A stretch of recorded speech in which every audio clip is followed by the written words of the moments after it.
One of the wild things about Cosmos is that it really hasn't evolved a whole ton over the years. There was this white paper that got written back in 2016 that we worked on for 4 years. It actually shipped, which is kind of wild.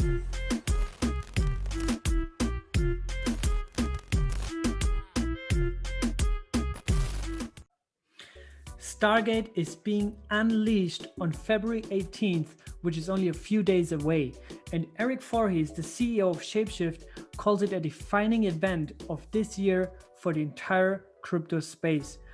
The launch of Stargate includes the inter-blockchain communication protocol, which is going to enable full interoperability, meaning that blockchains are interconnected and can seamlessly communicate and transact with each other. And this marks the completion of the original white paper of Cosmos. And that is an incredible achievement that not many crypto projects can claim. And finally, there are also rumors of an upcoming airdrop for Atom holders, which requires action in order to be eligible. So as you can tell, today we have a fully packed episode, and I also have a guest with me on my show with Jack Zampolin, who is an early contributor and developer of the Cosmos ecosystem. So having that said, make sure that you subscribe to my channel, that you like this video, you share it with 1 or 2 friends, and also make sure that you watch the entire thing. All right, so this is breaking news actually. Here's an alpha leak regarding the airdrop, which is also something that I talk with Jack about in this call. But here's the original post from Sunny. And then just a few minutes ago, this was right after our call, this dropped. So pretty interesting connections here. I guess they will probably do a snapshot, and yeah, you'll find out more in this interview.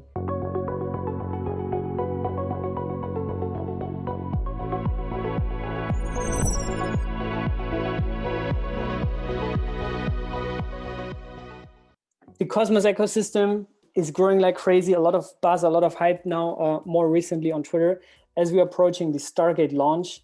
So I'm beyond excited to have with me today Jack Zampolin. He's an early Cosmos contributor, part of the team or part of the developer team behind Cosmos, behind the TENDERMINT algorithm. And yeah, he has broad experience in the crypto space. He previously worked at Blockstack. And also, by the way, he's hosting a brand new podcast that I just saw. I think you started that a couple of weeks ago. So I'm watching you. That's pretty cool, where he's just interviewing people from the space. And yeah, so today we have a lot to talk about. Obviously, Cosmos is about to complete their roadmap, complete their original white paper, I should say. So a lot of things going on, but first things first, Jack, how's everything going on your end? Great. Really excited about all these, this huge upgrade coming up. It's the culmination of years of work for everyone in the ecosystem. So we're really excited to share what has been brewing for a while. Yeah. And before we get into all that, and also a potential airdrop, maybe you could share some of your thoughts here. I mean, Cosmos is a decentralized community project, but maybe, there have been some rumors on Twitter recently. But before we get into all that, maybe share with us a little bit your kind of story, what led you to Cosmos, and why you got so excited about that project in the first place. Yeah, for sure. So, I think a lot of folks my age, I graduated college in 2009. And I don't know if anyone remembers what was going on in 2009, but that was in the middle of the financial crisis. So I was an accounting major in college. I had studied, I was going to go work at a hedge fund up in New York. And that fund was out of business by the time that I graduated. And, banks weren't hiring and there were no jobs in finance. So anyway, I ended up cooking professionally for a couple of years. And after that, started teaching myself how to program, did some online marketing for a Kickstarter campaign for a little while, which was super random. And through that, started teaching myself some Python to automate various online marketing things. Really enjoyed the coding and did a boot camp in San Francisco. And from there, I started working at a company called InfluxDB, which is a database for monitoring large cloud installations. And what's kind of wild is the architecture of that database is very similar to what Tendermint had been building at roughly the same time when I was there, which is a database written in Go and a consensus algorithm backing it for high availability. And while I'm learning to program, I bought my first Bitcoins back in 2013, and that was sort of my introduction to cryptocurrency. Ended up selling them and lost a lot of money, but it happens.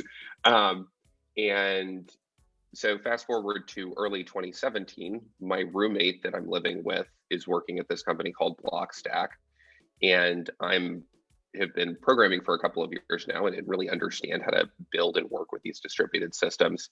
And so I went to go work with my roommate at Blockstack, and that's kind of how I got into crypto. But Cosmos in particular, I'd worked at Blockstack for about a year. It was mid 2018. And the bottom had kind of fallen out of the crypto market, and I was looking for a new thing to go build. And I found Cosmos and Tendermint mainly through my technical experience at Influx. I wanted to go write this programming language that I enjoy, and I wanted to go build the future of blockchain. And I found Cosmos, and really fell in love with the technical architecture of the system, and thought, hey, if we're going to build something that everyone around the world is going to use, it's going to need to look something like this. So I decided to kind of go join the project. Zaki Munyon hired me, and I've been there for the last couple of years. That's really cool. Yeah. And I was really surprised, like, you are everywhere. I mean, you're in all the communities, you're in all the chat rooms, you're super active on GitHub. Like, how would you describe maybe your kind of like current role and your current goals that you want to achieve with Cosmos, and where do you see yourself in that field? That's a great question. I've always kind of viewed myself as a product guy. I think there's a lot of folks in the Cosmos ecosystem who view themselves as engineers or researchers or professors, and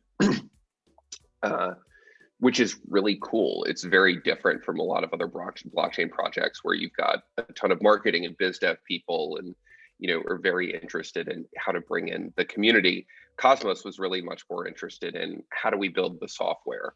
So I had prior experience in business, and I thought, hey, this is an area where I can really contribute. I can help be the voice for the user in a lot of these conversations. So I've, since about a month after I started at Cosmos, had product in my title.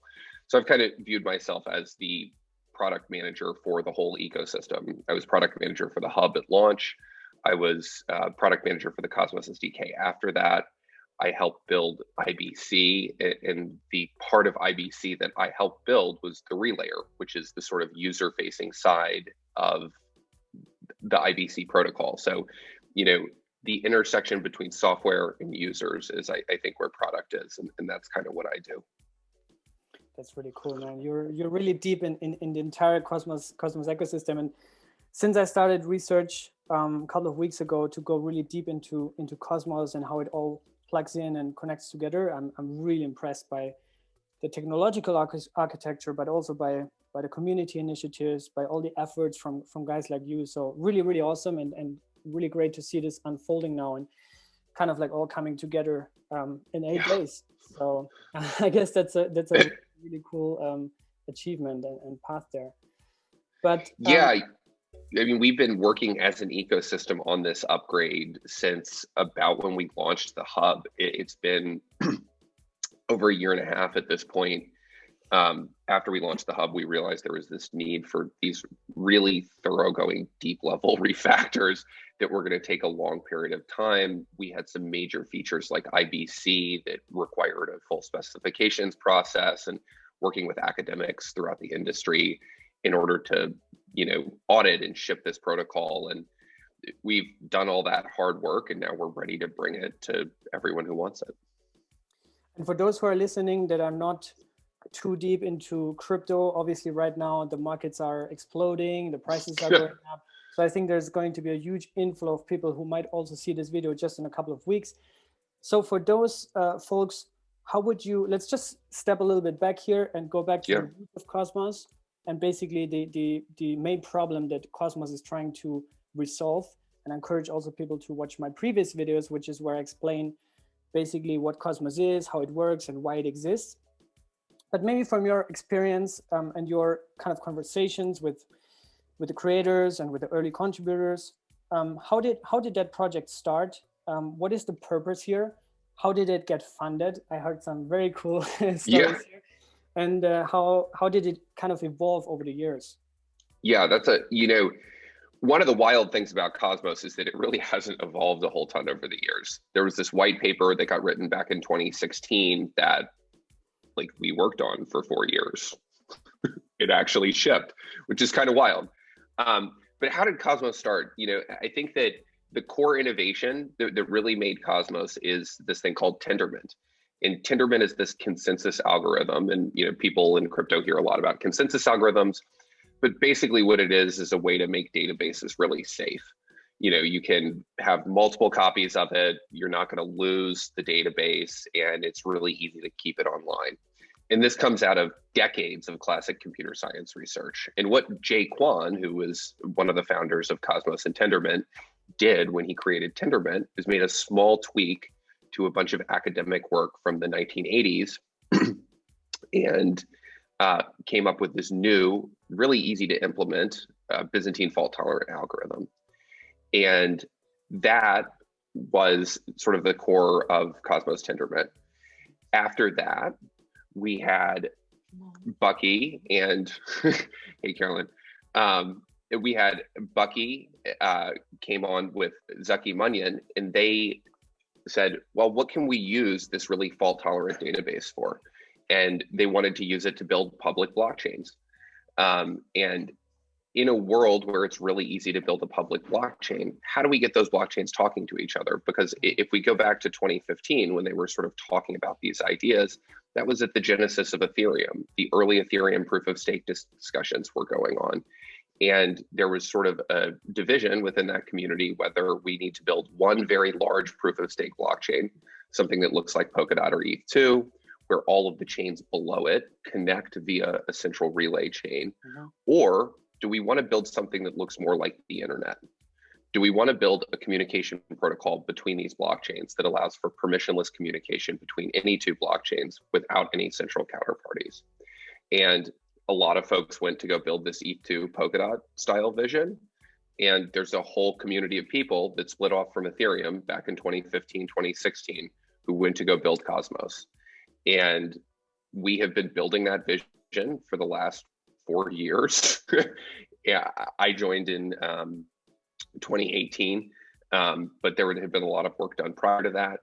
I think that when I was talking about the fundamental innovation of Cosmos being this TENDERMINT consensus algorithm, TENDERMINT is quoted in the first page of the Libra white paper. We're the most deployed public blockchain out there. With the Cosmos SDK, obviously there's 200 plus of those projects, but with TENDERMINT itself, there's hundreds of other TENDERMINT projects. And a lot of those you don't even hear about. And even if you go to their GitHubs, it's not immediately obvious that they're built on top of TENDERMINT. But it is the most broadly used platform for building these types of cryptocurrencies. So that's sort of the core of the company. One of the cool questions you asked was, how did the company fund itself? And this was one of the really fascinating things to me when I joined the project. I was like, man, it seems like they've got a lot of money, but like I've never really heard of this thing. And the way Cosmos funded itself was they did an ICO or a fundraiser back in early 2018, prior to the big, or early 2017, prior to the big market run up.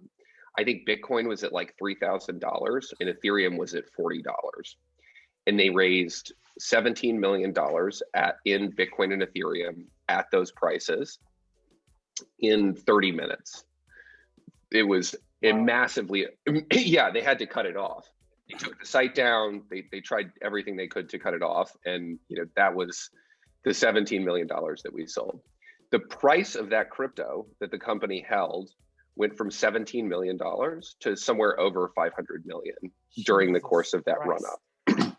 And because of really smart treasury management on the part of the ICF, they sold over half of the crypto almost at the peak of the market and ended up in early 2018 with around $200 million to $250 million in cash at the ICF. And, we've been spending that since then, but that's the core nugget of money that has helped build this ecosystem. And that smart treasury management by, Ariane over at the ICF, I know had a huge part to do with that. It is what has enabled this ecosystem to, continue to gain steam and build out this dream that we had back then. So yeah, that part of the story is always wild to me.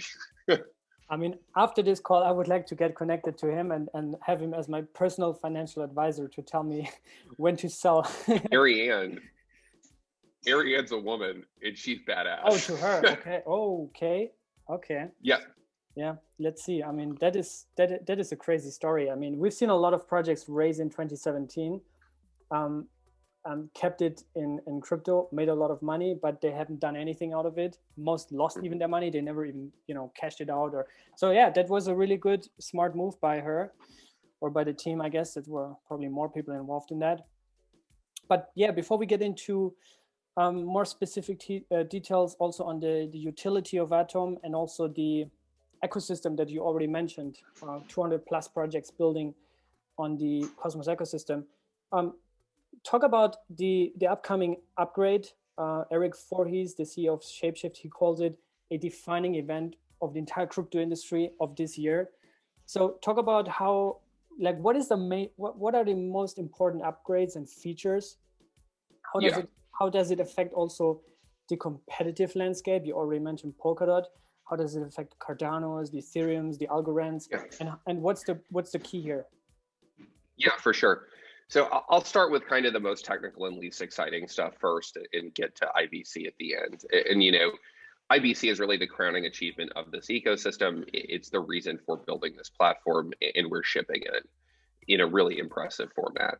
So the sort of deep technical stuff, the hardest part of this upgrade was an encoding migration, moving from one encoding format that is less easily used to another one that is much more easily used. And what this means in practice is that JavaScript developers will be able to easily build on top of the Cosmos SDK. Up until now, that's been relatively difficult, and we haven't seen as much UI in the web for Cosmos products. That's going to change drastically after Stargate. We have much better JavaScript libraries to support this new software, and it's much easier for JavaScript developers to use. So it also has gigantic performance improvements. There's like a 100 to 1000x speed up on most critical code paths in the software. So we'll see much faster blockchains. But that's a huge upgrade. Another huge upgrade, state sync and full featured light clients. So this is the ability for node operators, instead of it taking, sometimes a week to sync a full node, node operators can sync in 30 minutes or 15 minutes. And this is enabled by the light clients, which are a core piece of the Cosmos architecture. So, I could get super nerdy on light clients, but basically what it is a really succinct way to prove things about a given blockchain. And what that means is when you load your phone up, your phone can pull a light client, or it has a light client locally, and it updates it with the public chain. And you can securely know that the data that you're seeing on your phone is verified on that chain, and that you can make transactions securely. So this basic security for low-powered devices is a core benefit of a lot of blockchains, and surprisingly difficult to build. And there was a ton of formal verification work done by folks in order to ensure that this is secure, it meets the properties that we say it does, and that it's going to be, this standard that we can support through the next years. So that light client is a core piece that enables IBC, which is sort of the biggest piece of this upgrade. And what IBC is really the Internet of blockchains. It allows for permissionless communication between any two IBC-enabled blockchains. So if you think about the internet, originally we had supercomputers and people built bigger and bigger computers. And they said that the only way to tackle very large computations is to build increasingly large computers. Yeah. And starting with the internet bubble in the 90s, people started to move away from that vision, but it wasn't really until MapReduce with Google in the early 2000s where people said networked computers is a more powerful way to do scaling of complex computations than using larger and larger supercomputers. And what I see with ETH2 and Polkadot and some of these other systems is this desire to build these larger and larger blockchains that have more and more computation and can have more and more throughput. And those are great efforts. Those are extremely important. Having more robust systems that are able to handle more throughput is great. But if you want to scale blockchain to be able to support the entire world's financial system, you're not going to be able to do it on one system. There's a variety of governance reasons. There's a variety of technical reasons that's probably not going to work. And what the system we've built does is it acknowledges that. And it says the shape of this financial system that blockchain is building is likely going to look a lot like the internet, where there's a lot of individual computers that are going to connect directly to each other and transfer value. And that's what we've built with IBC, is the ability to do that. And it allows for any two IBC-enabled blockchains to connect with each other and transfer tokens between them. That's the first application. And when we talk a bit more about atom value capture later in this call, I can talk a lot more about other applications for IBC. But in the same way that the internet is this sort of generic communication protocol that allows you to transmit any data, IBC is the same way. And there's many different applications of that technology, and token transfers are just one of them. Yeah, that's one reason why I really, really love being a cosmonaut and part of this community, part of this project, and support it, because it's very inclusive, right? And most public chains or even Bitcoiners, like, they're very exclusive. They're really tribal about their product, about their coin. Like, this is the only thing that's going to solve it, and the rest is BS, right? So I really like that approach. I like that philosophy. I also read some cool threads from Ethan Buchman about it. He's also very... Bucky's the man. Follow Bucky. Yeah, he's really, really cool. I wish he followed me back. But yeah. So one last thing before we move on to the value locked and application landscape. For the code bugs and the nerds out there, is Cosmos, are all these pieces fully open source? Can anybody just review the code? Are there any admin keys? Because that's a lot of concerns from the people all the time. Yeah. How's the code structure here? Yeah, totally. That's a great question. Everything we write is open source. You can go to my GitHub and see a lot of it. We are, this whole like original internet thing that I'm selling, like, we really walk the walk on that. In the same way that Linux is open source and decentralized, Cosmos is open source and decentralized. We have developers from Europe, where you are, from America, where I am, from Asia. There's a huge Korean community, huge Chinese community. We're this blockchain service network that the Chinese government is building, a lot of that is built on top of Cosmos, because they also recognize that this sort of internet of blockchains concept is the way to scale blockchains.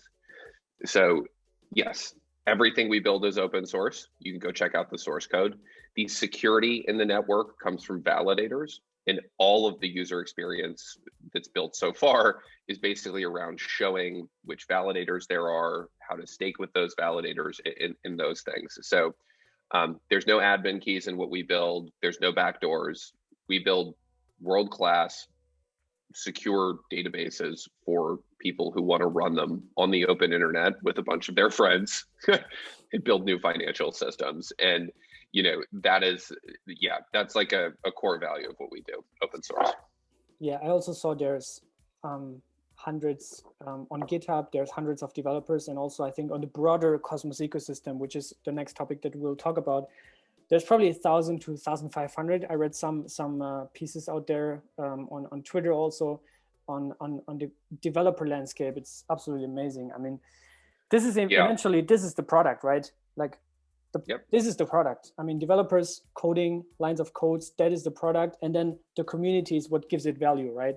So yeah, really. I mean, you know, if you think about building a platform, like the first users that you have are going to be other people building that platform, right? And that's who we've been building for so far. You know, when I was talking about JavaScript and the ability to much more easily build user experiences, like what I'm admitting is that it's been really hard to build customer facing applications using what we build. And the main users of that are deeply technical backend developers. And we have thousands of those people. If you go on LinkedIn and you type in Cosmos SDK and look for people who list that as their skill, there's like 1,400. It's crazy. And I know that that's like a low estimate because like I looked through that list and I was like, I know that there's people I personally know who aren't on here. The core project itself, I think there's around 200 to 300 core developers that are contributing to the core ecosystem. And then probably around 10 times that in terms of other backend developers building on top of the software. But now we're reaching the phase where it's going to be much easier to build these user experiences on top of it. And how do we bring in billions of users on top of this platform? And it's by building the necessary developer infrastructure to support those users. Yeah. And you know, it's really well said that, yeah, we have been building only for developers so far. Yeah. All right, and now the probably juiciest part for the viewers here.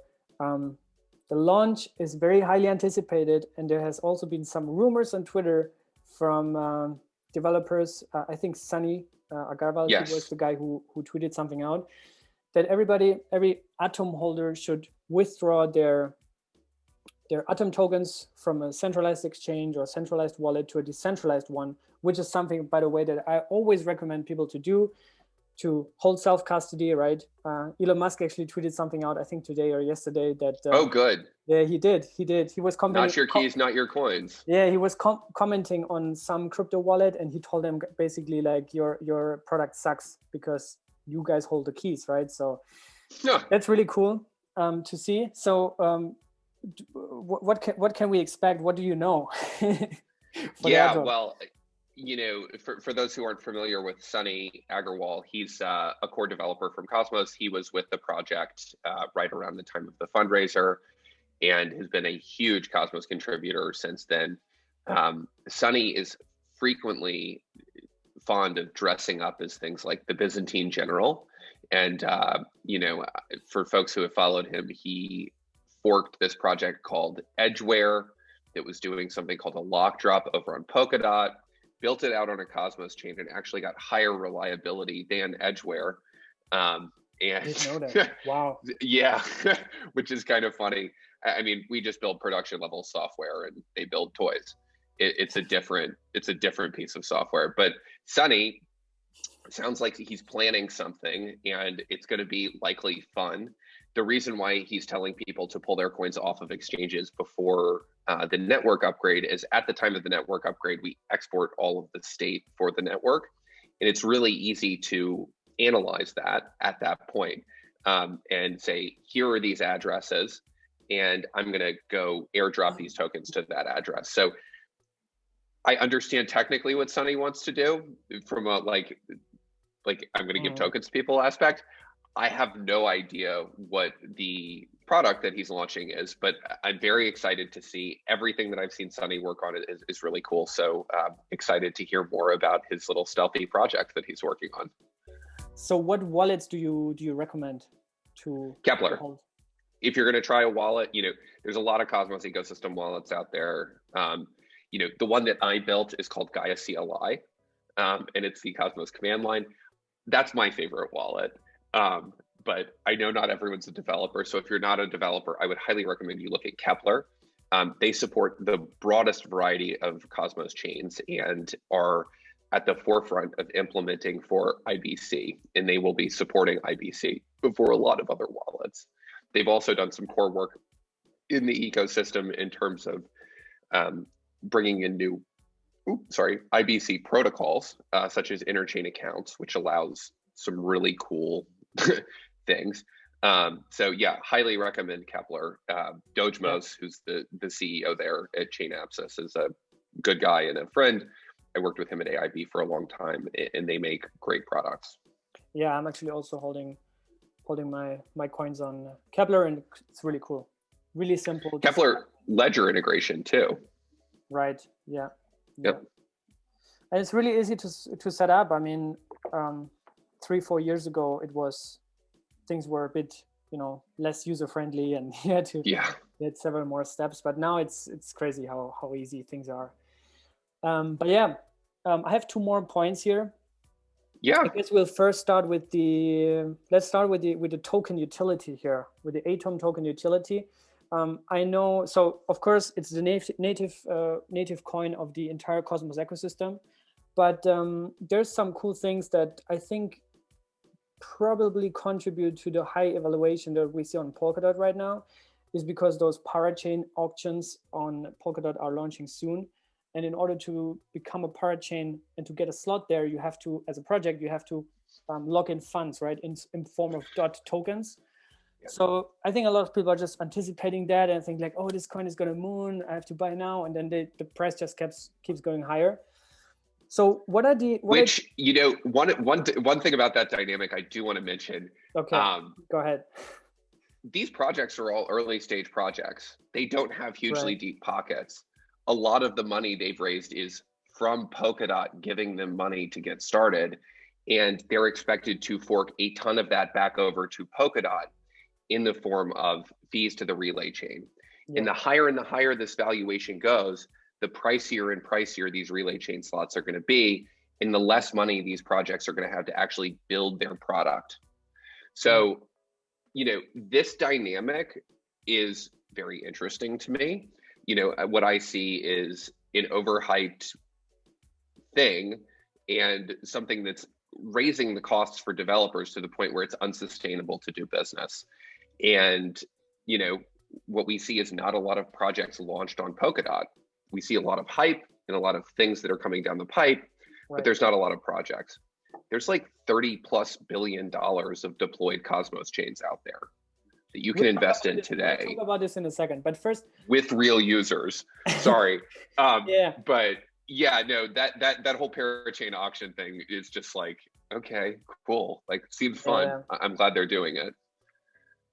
Yeah, I guess it's very bullish for the price of DOT, especially in the short term, because people are just definitely in the short term. Yeah. But I see how you refer to it as an exclusive instrument, so that it is only basically inclusive or inviting for projects that are either already part of it, the Polkadot ecosystem, or that have a very deep pockets and a lot of cash to put on the table to even be in the conversation here. But what are some of the core utilities that you think why it makes sense? Obviously, crypto is still living from the speculation and investment perspective. But what do you think from a utility perspective, Cosmos and the Atom token can provide here? Yeah, so, Cosmos as a whole, like there's some really exciting projects like Akash, which is building a decentralized compute network, or Regen Networks, which is building, carbon sequestration on top of a Cosmos SDK-based chain, which is super cool. And there's a lot of applications like that. Althea Networks building physical broadband networks for end users and charging them on top of this Cosmos network. So, these like actual real world use cases are coming as well. There's also a lot of DeFi stuff. And when we talk about the Cosmos Hub in the utility of the Atom token, a lot of that stuff is deeply technical and deeply DeFi. So what are some upcoming things for the Cosmos Hub? The Gravity Bridge, which is a bridge between Cosmos and Ethereum. That's what I'm working on right now. I'm building that out over at a startup called Zampolin. And, if folks are interested in that, check out my Twitter profile. I'm pretty easy to find online. So holler at me. So the Cosmos Hub will have that probably this summer. There's an automated market maker from the folks bHarvest over in Korea, and they've published a demo. It's extremely nice, and it's an AMM like a lot of other AMMs you're going to see. That's going to be on the Cosmos Hub this summer. There's a project to build something called a chain naming service. And, similar to the Polkadot parachain slots, in Polkadot, those parachain slots actually have a functional utility within the platform that's a bit different. But in Cosmos, instead of it being like that, it's the chain naming service is a lot more like DNS. So when you go to buy a website name, like let's say cryptocito.com, you go to the DNS service and you say, I want to buy this domain name. And then you give them money and they send you the domain name. That's what the chain naming service is going to be. So, the Kava chain is going to come to the Cosmos Hub and they're going to say, hey, I want to buy the Kava chain name. And anywhere in the interchain, whenever people look at this chain naming service, they're going to see that this Kava chain over here with this set of validators is the official one. And no one can impersonate me because, on the internet, somebody could buy cryptocito.com and start impersonating you. And that's the same way in IBC. So we need something to help solve that problem. The chain naming service is that project. The folks over at AIB Tendermint are working on that. That's really exciting. And these are all the things that are kind of coming in the beginning of the year. There's also Bitcoin Peg Zone. There's a lot of work on that and a few other sort of deeply technical pieces. But towards the end of the year, more exciting things on the DeFi landscape, staking derivatives. So right now, you can stake atoms on the Cosmos Hub and earn those rewards from staking. It would be really cool if you could sell those cash flows, securitize them, and sell them. And that's exactly what staking rewards are. We see this happening all over DeFi. This would just be a native way for Cosmos chains to do this type of sale of these cash flows. And right now you would see that like if you staked in a LP pool over on Uniswap or SushiSwap, you've got those returns and you can sell that token. Right. That would be the same thing for the Cosmos Hub. And then even more exciting and for more value capture for Atom users is shared security. So, we talked about Polkadot a bit on this call. In Polkadot, they're renting these parachain slots from the relay chain and they're paying the relay chain. And that value accrues to DOT holders. We can build that same architecture in Cosmos using IBC. And we're going to. We're going to be shipping that later this year. And once that ships, probably in Q4, I would imagine early Q4, based on the way that the current research is going, other chains will be able to come to the Hub's validators and say, hey, we'd like to buy some security. Can you also validate our chain? And they will pay the Hub's validators for that service. So that's very similar to the way Polkadot works and all these other relay chain systems work. So that is coming later this year. So lots of ways for Atom to capture value. If you're interested, I have a pinned tweet on my profile that has a lot of this. And then you can also go to github.com/cosmos, /GAIA. And projects 6, I think, is the URL. I'll just drop it for you here and you can toss it in the show notes.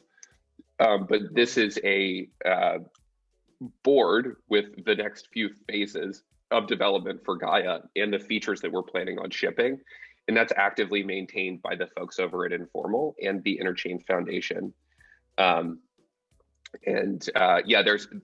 an extremely, as you've mentioned, there's an extremely active community behind this, and they're continually working on this project and continually shipping new features. And that's a great place to go see what everyone's up to. Amazing, yeah. I mean, I think this year we see so many products going live and networks, especially on Ethereum, getting congested. So yeah, I'm really looking forward to also use all these things, because DeFi in itself is really amazing, and we're really disrupting traditional finance here. So if you have something that is scalable, that actually works, where you don't have to pay $200 to deploy a contract or to transact or to swap or whatever, that would be really cool. So glad. Have you seen Mirror? Have you seen Mirror Protocol yet? I have looked into it, but I didn't get to play around with it yet. It's, has all of the functionality of Synthetics, Uniswap, and a couple of other DeFi products, as well as built-in governance to ship new features on the platform, which is fantastic. and they're doing more volume than all other Wow. L2 Ethereum stuff. Like Loopspring, which is huge and has gotten a ton of press. Terra's doing about 1.5 times the amount of volume that they are on a day-to-day basis. And you can go check that out on their website. So Terra has seen a huge price run up recently, but it's still really early for that token as well. I mean, what Doe and his team have built over there is a $10 to $100 million a day payments business for like people paying for coffee in Korea. Like, and they've also got this DeFi platform on top. It is wild. Like, if you want to talk about real users and real adoption, go check out Terra. Like, people with Cosmos chains have built real products that actual people use, and it's wild to me. That's a great transition, because that's also the last point here on my list, on my agenda. Oh, cool. The Cosmos ecosystem. And this is also something that a lot of people always complain about, these Ethereum competitors, right? That nobody's using their chain. Obviously, we've seen Neo, we've seen the Qtoms, we've seen the NEMs, and all these public chains that really didn't ever get fundamental traction to really compete with Ethereum, right? So when I looked into Cosmos from a technological side of things, and I'm not technical at all, but you know, I have people that help me with that, and I conduct my own research to evaluate stuff like that. But I was so impressed from the entire ecosystem. I mean, eventually the entire Binance ecosystem is built on Cosmos. A lot of major exchanges, a lot of projects. You mentioned Terra, Mirror.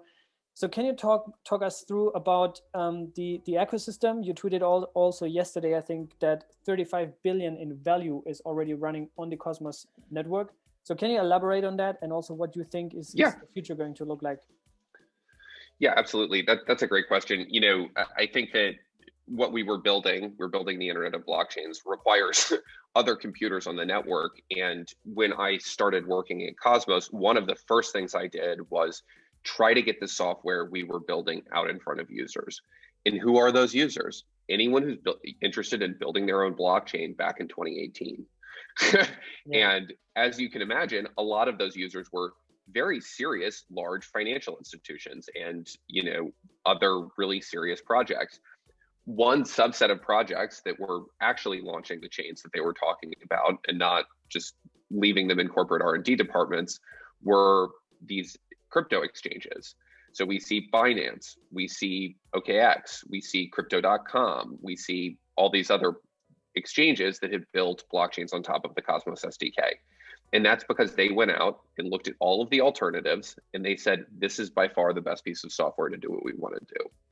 And those people have real users, which is also something that back in 2018, I was really excited about.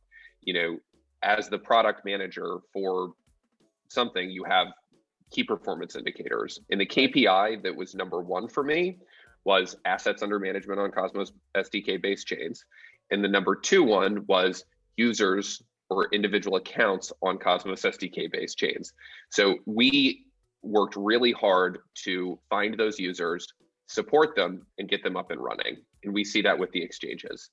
Then there's all these other crypto projects that are building on top of it. Things like Terra.